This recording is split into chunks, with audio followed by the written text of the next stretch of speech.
Welcome to Gowri's home. இன்னைக்கு நாம வெந்தயக்கிளி எப்படி செய்யறதுன்னு பார்க்கலாம் வாங்க. வெந்தயக்கிளிக்கு தேவையான பொருட்கள் என்னென்னு பார்க்கலாம் வாங்க. இந்த ஒரு டம்ளர்ல ஒரு டம்ளர் புழுங்கலரிசி எடுத்துருக்குறேங்க. இதில் புழுங்கலரிசி எடுத்து ஊற வச்சுருக்கிறேன். ஒரு 4 மணி நேரம் 5 மணி நேரம் ஊற வச்சுருக்கிறேன். ஊற வச்சு சுத்தம் பண்ணி வச்சுருக்கிறேன்.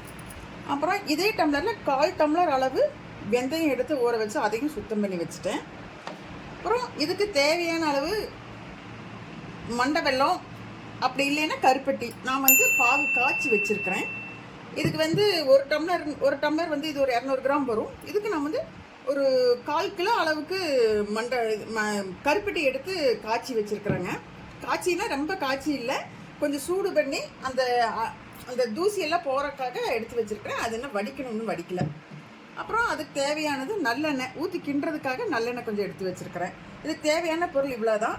எப்படி செய்கிறதுன்னு பார்க்கலாம். அடுத்தது ஆட்டணும் இல்லை மிக்சியில் போட்டு அரைக்கணும். அது உங்களுக்கு எவ்வளவு வச்சுருக்கிறீங்களோ அதை பொறுத்து உங்களுக்கு. இந்த மாதிரி இட்லி மாவு பதத்துக்கு வெந்தயத்தையும் நம்ம ஊற வச்சிருந்த அரிசியும் ஒன்றா போட்டு ஆட்டி எடுத்துக்கணுங்க. இந்த மாதிரி ஒரு வடச்சட்டியில் ஒரு நம்ம அளவு எடுத்தோம்ல அந்த அரிசி டம்ளரில் அதுலேயே ஒரு டம்ளர் தண்ணி கொதிக்க வச்சுருக்குறேங்க. இப்போ கொதிக்க வச்சுட்டு ஆட்டின அந்த வெந்தயமும் அரிசியும் மாவு அதை அப்படியே ஊற்றிருக்கிறேன். ஊற்றி அப்படியே கலக்க வேண்டியது தான். அப்படியே கலந்து விடணும்.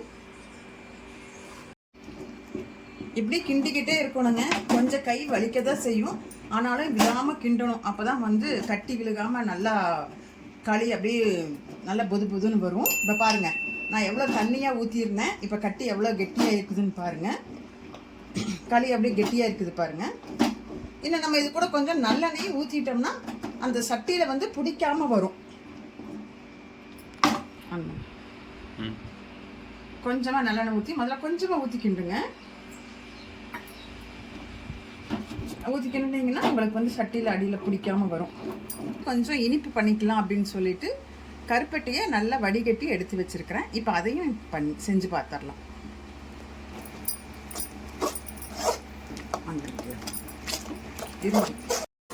இதை பாருங்க, கருப்பட்டி பாகு ஊற்றுனது அப்படியே கொலன்னு அல்வா மாதிரியே வந்துடுச்சு. வெந்தயக்களி சூப்பராக வந்துடுச்சு.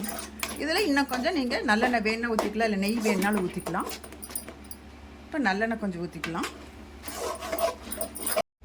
இப்போ வெந்தயக்களி ரெடி ஆயிடுச்சுங்க. இது இனிப்பு வெந்தயக்களிங்க. மண்டவளத்தை இதில் போட்டு கலந்து செஞ்சது. இது மண்டவளம் கலக்காம அப்படியே செஞ்சது. இதில் இனிப்பு உள்ள போட்டு நல்லெண்ணெய் ஊற்றி இது தொட்டு சாப்பிட்றதுங்க ரொம்ப டேஸ்ட்டாக இருக்கும். இப்படியும் சாப்பிட்டுக்கலாம்.